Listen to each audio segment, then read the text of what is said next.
Hey guys, it's Markets with May, and it is Thursday, May 26th. We're about to go into a long weekend, and so you're getting some of these shorts closing out in a way that is just, this is insane, guys. I'm just telling you, the insanity of this market isn't even funny. As a result, even I don't like being dragged into the day traders world. I can't help myself because that's how it is.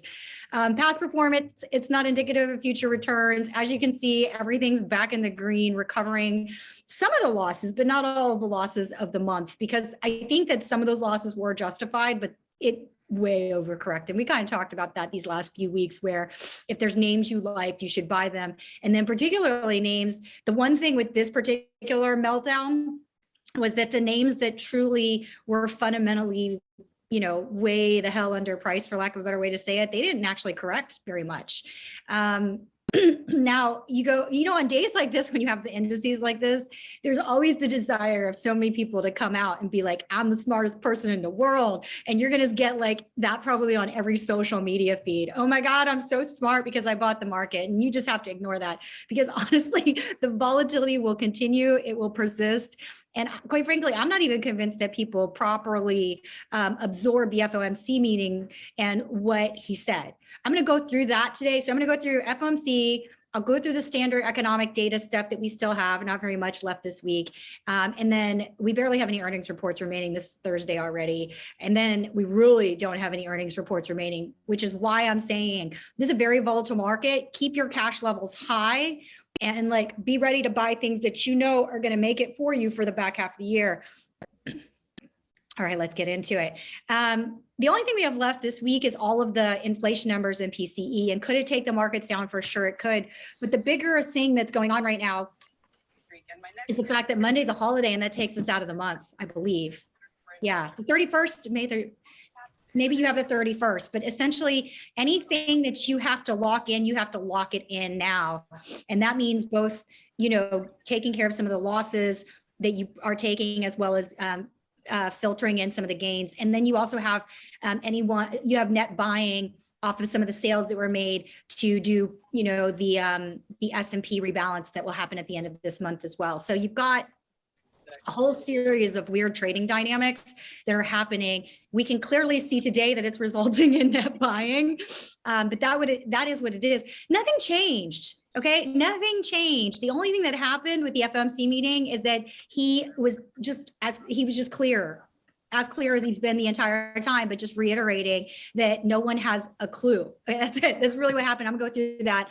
Earnings, you just have like one rando name reporting. I mean, look, I love these names. They're like little babies to me, but at the same time, even I'm kind of like, that's a rando name reporting. So that is what it is. FOMC meeting minutes. These are the three takeaways. They are going to be carefully hawkish, meaning they're still going to raise rates, and they're done with the buying of anything out in the curve. They're done trying to manipulate the curve in any way, shape, and form. They need to get their hands on inflation and try to figure out what's going on there. Labor is what matters. That's it. Like they've said that. They are very clear that, you know, Jerome Powell never says anything other than, I cannot affect change to energy, food, or semiconductors, but what I can do is make sure labor costs don't go out of control. That's it. That's the only thing he hears about. That's the only thing he's watching. This whole report talked about that, and the uncertainty of how things are is very real. And literally, if you read I'm going to actually go through the minutes. I've highlighted and read things I believe are relevant that could be difficult to absorb if you're still kind of new or getting up to speed on how to read it. But the point is that everything he looks at funnels all down to, how certain can I be? And if the answer is madly uncertain, then he's going to be really short temporally on what he's saying. And then you're going to get a lot of hedging around the words, so to speak, and a lot of precision on what he's looking at. That's the beauty of this particular Fed chairman. Let me tell you, those of you that are just learning this markets now, you're super lucky to have Jerome Powell as the head of the Fed, because in past market environments, it wasn't this clear what precisely they were looking at and why, and what might actually make them change their views. It's all in these minutes, though. I really give this chairman a lot of credit above and beyond what others are not. This is page 2 and page 10. So if you think about it, it's kind of sandwiched. What is the Fed seeing and what are they comfortable doing? In page 2, they tell you what everybody that he's listening to are saying as a composite, which he is considering very strongly. And unless he writes really severe language that he's not going to do it this way, this is what he's going to do. This is how you have to read it. Fed funds futures implied around 50 basis points of policy rate tightening. The open market desk survey respondents assigned an average probability of 80% to that outcome, meaning most people think I'm raising 50. That's what he's saying. I'm probably not going to do anything greater or less than that. That's how I'm feeling about it. And then this other one, another 125 basis points. I should have highlighted that in red. 125 basis points before the middle of next year, bringing that rate to 3.13%. Now, for us in the marketplace, you guys, I have talked about the fact that some of these stocks are in fact yielding more than 3%, and in some cases right at 3%, but with the potentiality of equity growth. This is why I'm thinking about that number, is this right here, okay? So 3 means that you get the dividend yield plus the rate increase. So in a market uncertain environment, that's amazing. Like, you know what I'm saying? You get a stock with a little more certainty, lower risk than most equities, and a yield. That's why I liked Pfizer. Pfizer's, I would love to take a victory lap on it, but everything is up to date, so I feel stupid taking a victory lap on it. But realize that's part of the reason why I'm looking for specifically those names when I'm looking for dividend yield. I still want the growth because this market is crazy uncertain. Okay. This uncertainty was reflected in the dispersion in the survey respondents' probability distribution for the target range by the end of 2023.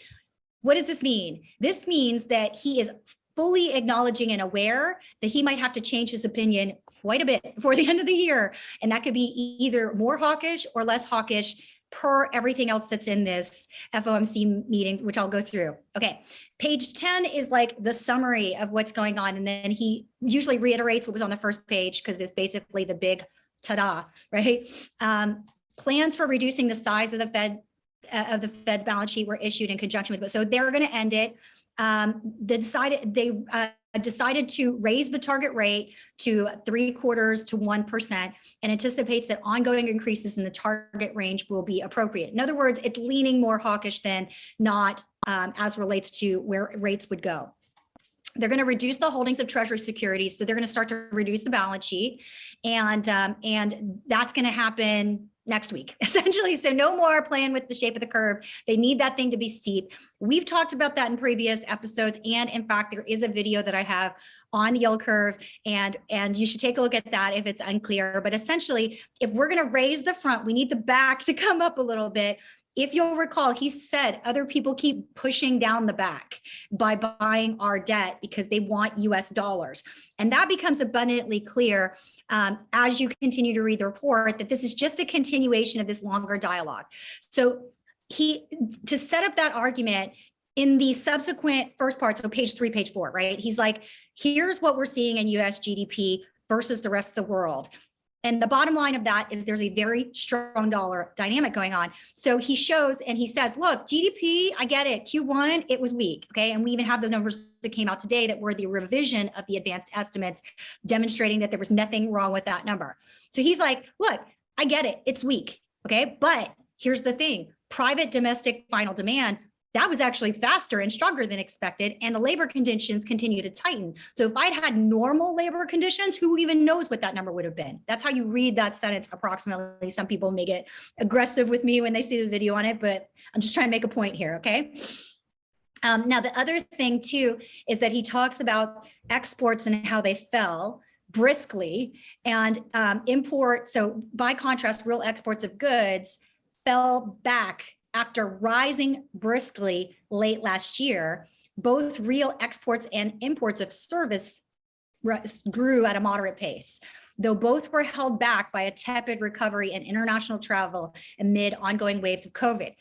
Okay, this is really important because if we're mostly seeing, you remember GDP is going to behave a certain way. Then there's goods and services and who's buying our stuff and who's not buying our stuff. Services still going strong, which indicates that there's money overseas and there's a certain type of demand that exists. Goods, our exports, we got to kind of watch that because we have a very strong dollar. We can't ignore what that might look like. Now, this is where you want to be.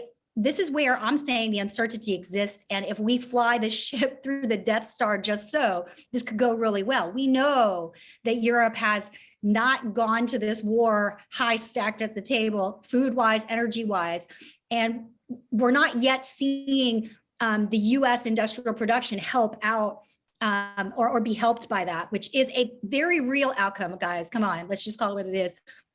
Asia, however, is the other place you could go get your stuff from, so to speak. So the data suggests that so then there's all of this. In response, many central banks around the world tighten their monetary policy because of all the other stuff going on in Asia, Russia, et cetera. So that's what the Death Star looks like. And that's why they're watching it. Hopefully that made sense the way I said it. Then there's a whole section and multiple sections. All of it leads to what's going on overseas. Because remember, we could be as strong as we want, but if we can't sell goods overseas, that does take some stuff out of GDP. So like in the currency markets, the US dollar is strengthening notably against all the emerging market currencies, which we know has some issues with respect to Latin America, which I still think is really benefited by selling stuff to us. That's why the exports and imports look the way they are. But in particular, China, the renminbi, the yuan, I know some of you guys prefer, but look, see, the Fed also calls it the renminbi. Okay, that particular currency has depreciated significantly. A la COVID lockdowns, if you think about it, it's kind of an intriguing little way that this is playing itself out. That said, notice as well, though, again, it's like paragraphs saying this, then paragraphs giving the other balance. The balance side of us being such a strong dollar, wanting to sell our goods to the rest of the world, is that we also have crazy strong corporate health right now.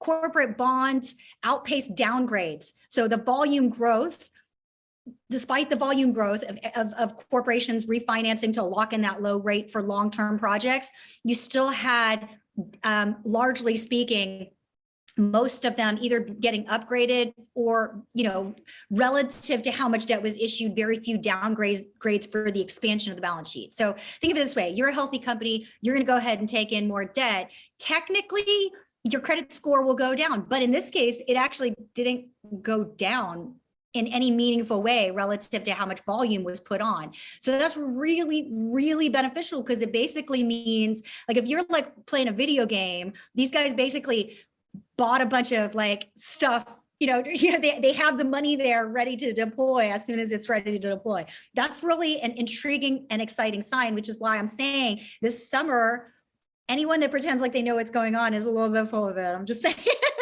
Okay, household credit quality also remains strong. Delinquency rates above prime, which is people that have money, and non-prime borrowers continue to be subdued. Okay, so we're just not seeing, even to the extent that people bought homes, people did a number of things financially for themselves to shore themselves up, student loans, et cetera. We're not seeing problems there either. So we look great credit-wise in the video game that is the financial markets. Okay, so they are anticipating that the second quarter, that we'll start to see a rebound in GDP from the negative number that we just saw in the numbers coming out. We talked about this literally yesterday before the announcement came out. And then they do think potentially there's a slowing potential in 2023-24 if monetary policy continues to be tight. If monetary policy continues to be tight. Now, there's a lot of reasons why it might not stay tight, but for now, everybody is like, okay, look, we're going to start, paying back some of this COVID various things that we took into consideration, et cetera, et cetera, et cetera. Plus you've got you do have some fiscal policy that's going to come into play in the back half of the year where maybe it is smart to do that. But just realize that that is the current thought process is 2023, 2024, and how the market will react to that is an unknown. Remember, you're only going to do any kind of crazy tightening here if you see a healthy economy. Okay, you don't tighten if the economy is not healthy, except in the case where there's runaway inflation, which we're hoping to get under control. And we can come back to our thought process on oil and gas and how long it might take and what that capacity will look like. So that's all stuff there. The staff continue to judge the risk and the baseline projection for real activity were skewed to the downside, and that the risk or inflations were to the upside. So this is so important to appreciate. It's like, probably, hey, Carol, is probably the most important thing to appreciate, because what it means is this market is going to be crazy, crazy, crazy volatile right this minute. And there's like not much you can do about it. Okay. Now, finally here, a few participants noted there were signs of pandemic related factors. Okay. So the labor supply might be abating further. So here's the issue. Real incomes. So what they're saying here in this whole big paragraph is that because wage growth has happened and inflation has happened maybe just a touch higher, it's actually driven people back to work, which is not, that one's new. And that one I don't think yet people have talked about, meaning it's not that people want to go, like, whereas COVID money helped a certain set of things, the inflation itself is making people need to go make more money. And that's actually somewhat beneficial to this labor tightness that we have. That's a little bit crazy, but it's totally amazingly correct as far as that goes. The recent monthly data might suggest that overall pricing pressures may no longer be worsening. So he's saying we're starting to come out of some of this inflation, and you might even get like either baselining out a bit, or alternatively, you might even have a dip in some ways. I think he's a little early because, and he then talks to the fact that not everybody feels that way. And out of all the points, that's where people differ the strongest on where precisely are we in that kind of crux of what's going on with inflation, so to speak. Okay, cool. And then the last thing, and that's essentially it. So again, the three takeaways from the FOMC meeting minutes is they're definitely more in a hawkish stance where they're going to be raising rates and doing all of that. Labor, that's the major focus. And they even did go through who it precisely is benefiting and not benefiting, and they care about that. As you know, this administration, more so than any other past, both our Fed chairman and Janet Yellen, because he's actually continuing her thought process on the idea that it's not okay for only one segment of the labor markets to do okay. And then the uncertainty, that is really aggressive, and that is continuing. Okay, GDP, the decrease was real, down 0.1 percentage point from the advanced estimate. So they continue to revise it downward, but imports were revised upwards. And that really is speaking to this whole strong dollar, weak dollar situation that we have going on that will absolutely be super relevant for getting inflation down, quite frankly. So, all the other components, including raw materials, including household products, meaning, we have a really tight housing market right now. We do not have the right amount of inventory for people that need homes. And people have not been able to get things like flooring, siding, et cetera, stuff like that.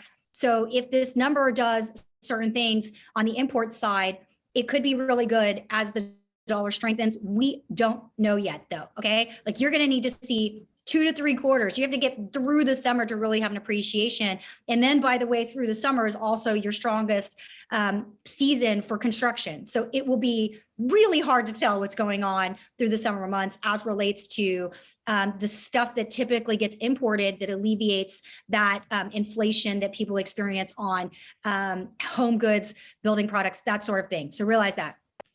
Finally, you had 2 earnings reports last night, and I didn't do a slide for NVIDIA. Snow, which I typically don't cover, but because I keep talking about it, I went ahead and listened to the call and did a little slide on it. With NVIDIA, more than $1 billion was a renege charge that they had because the ARM deal didn't go through. And so when you read the numbers without that charge, that was a crazy good quarter.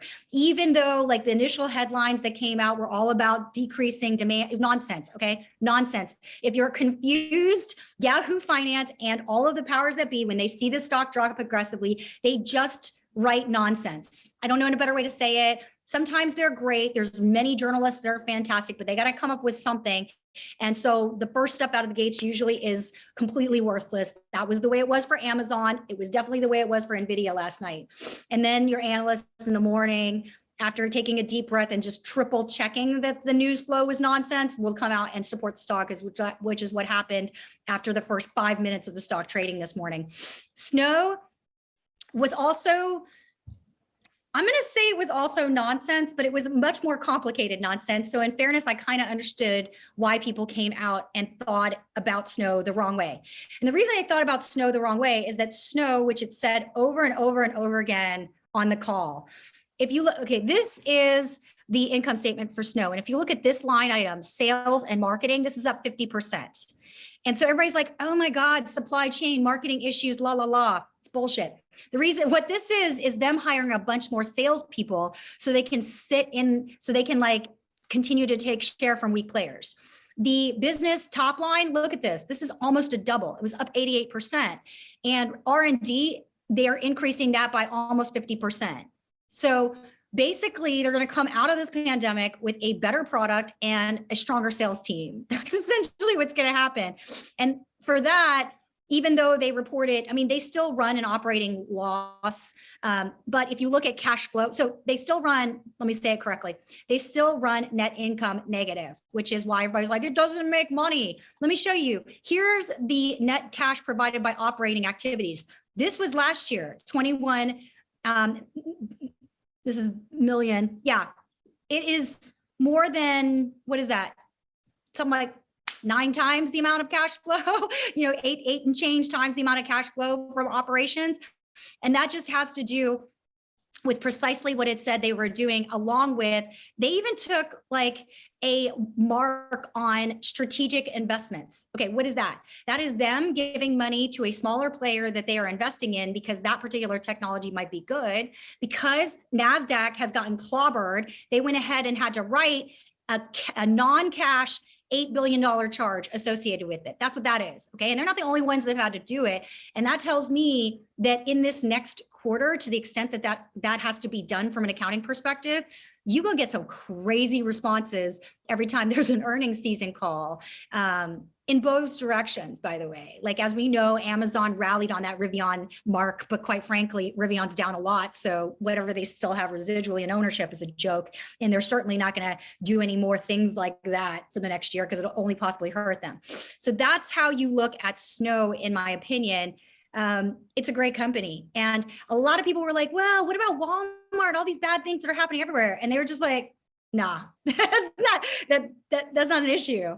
And remember that one of their biggest areas for which, unfortunately, I have been front and center these particular projects and why you ultimately had to use Snow. You don't turn off your Snow bill any more than you stop paying your grocery bill or stop paying for gas. Okay, what Snow does and fixes is so much more expensive if you turn it off. Okay, by a lot. It's expensive both from how would you do it in-house from a cost perspective, and it's expensive from what revenue you're going to lose as soon as you turn it off. So there's not going to be any risk to the recurring revenue. It's a joke. They still only have about 12% market share in a number of markets. It's very low, and they still are a far better solution than any number of other solutions that are out there. That one I'm not going to go into too much crazy with. And I think that's it for what I have prepared. Okay, I'll go ahead and stop. Any questions? Hey, Carol.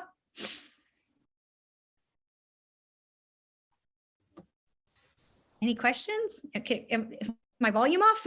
David, are you trying to speak? It's me too. This looks like short covering to me. I mean, it is. I agree. It's short covering, but it's a great opportunity to hedge your positions. I mean, I think that's right. I mean, it's short covering, but in fairness, some of these have gotten way below what makes any sense. You know what I mean? So like, I don't think, like, Carol, I'm going to come to you next. I don't think you necessarily, especially at 2 o'clock, I don't think there's anything left to do today, except for maybe putting on some hedges to existing positions or going ahead and trading out. But it would be, I mean, you might get one more day of rally because we're right at month end. Oh, hey, Carol. You might get one more day of rally because we're right at month end, and some people might want to just continue to cover their shorts that, because I mean, this rally was hard, it was aggressive. But I think that you kind of, if anything, you want to stay a little more neutral. So for me, I've got a lot of stuff that I'm happy to pitch out, or a lot of hedges that I'm happy to kind of get rid of. But I will also be looking to probably put on shorts. Now, I'll be probably trying to go better short than long for the rest of the day. Right. The S&P is trading at a 16.5 multiple. Yeah. Which is, pretty low. So And that's on earnings. I actually think that given how much M&A activity happened over the last year, if you did it on EV to EBITDA, you're going to get an even lower number. And you should do it on EV to EBITDA. How about cost and earnings? What you mean, Carol? How are you thinking about it? Costco. Oh, Costco. Costco's earnings, let me take a, you know what? I haven't had a chance to review them.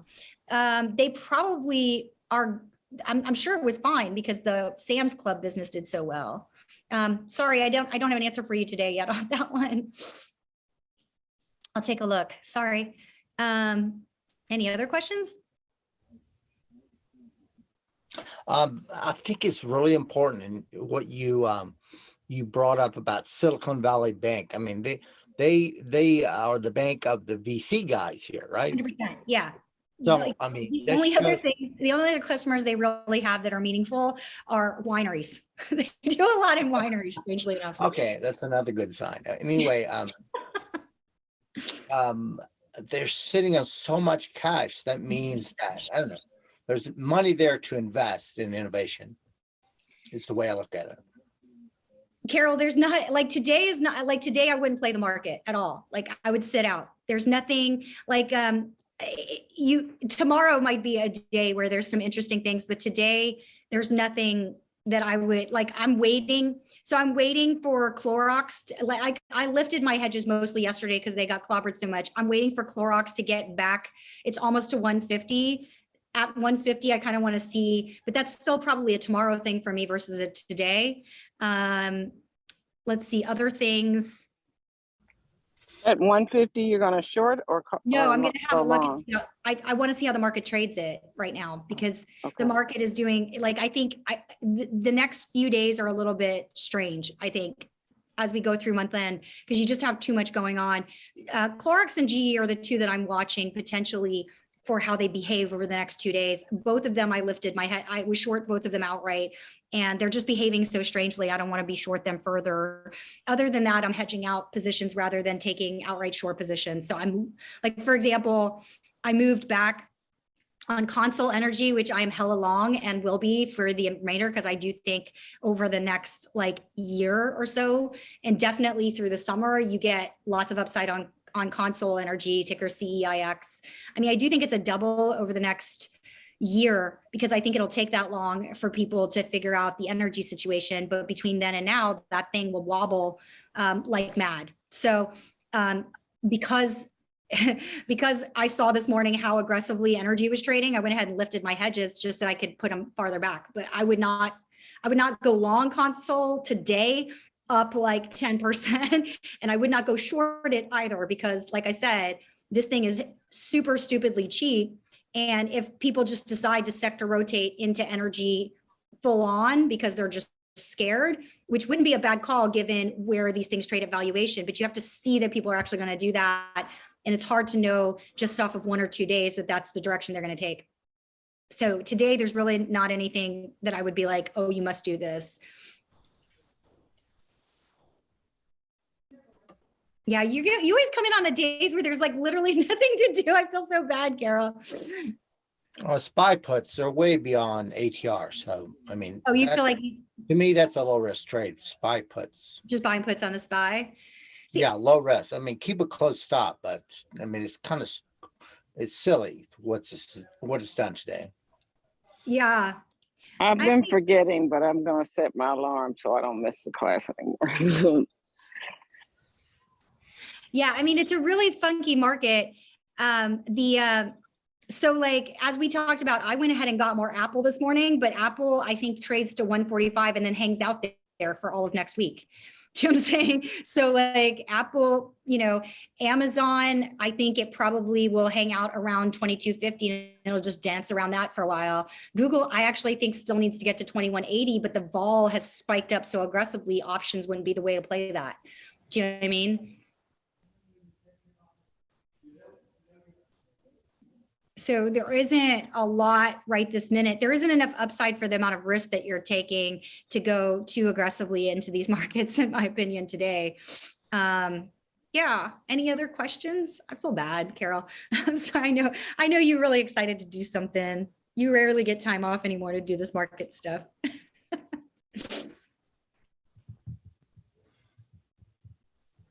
I would say in general, Devon still has that 7% dividend yield. You should like set just, if you wanted to just set a limit order anywhere under $70 and just actually buy the stock and don't touch it for like 2 years. Okay. Then that's not a bad call under 70, which honestly, it shouldn't even be at where it is right now, but this market, I think, is going to be really volatile for a while. So you might get a shot. Pfizer under 50, if somehow it actually makes it back there, it may never see 50 again. But Pfizer is one that you should buy and like literally just pass it down to your grandkids, because they're going to be fine, not just for the next 2 years, but probably for forever. Do you know what I mean? Like this is, they made so much cash off of COVID that they would have to legitimately have a management team that came in and destroyed the company in order for them not to do extremely well for the foreseeable future. Like we would have to, like somebody would have to create a drug that rejuvenated all health and took down all of pharma at this point. And there's a better than 50% probability, given how much cash they have and how much they're plowing into R&D, that they might be the ones that create. It's like such a joke how much they made off of this COVID stuff and continue to make off of it. Yeah, So they're, go ahead. I don't know. No. That was all I was going to say. I was just going to be silly from there. Yeah, this is short covering. I don't see how this rally can hold. I mean, yeah, it's short covering, but I don't think the market. What's it? Yeah, come hang out tomorrow. I'll be back tomorrow. What's that? Y'all have a good day. No, I was just saying I'll come back tomorrow. I'm riding my bike, so I'll just come back tomorrow. Yeah, it looks beautiful out there. It looks really pretty out there. All right. Are there any other questions? Are there any other questions before I end the show? Dave, Dietrich, anything? All right, we'll end it early today then. Good luck, guys. Hopefully you guys got a little lift on your portfolios to end the week happy, and I will see you soon. Bye.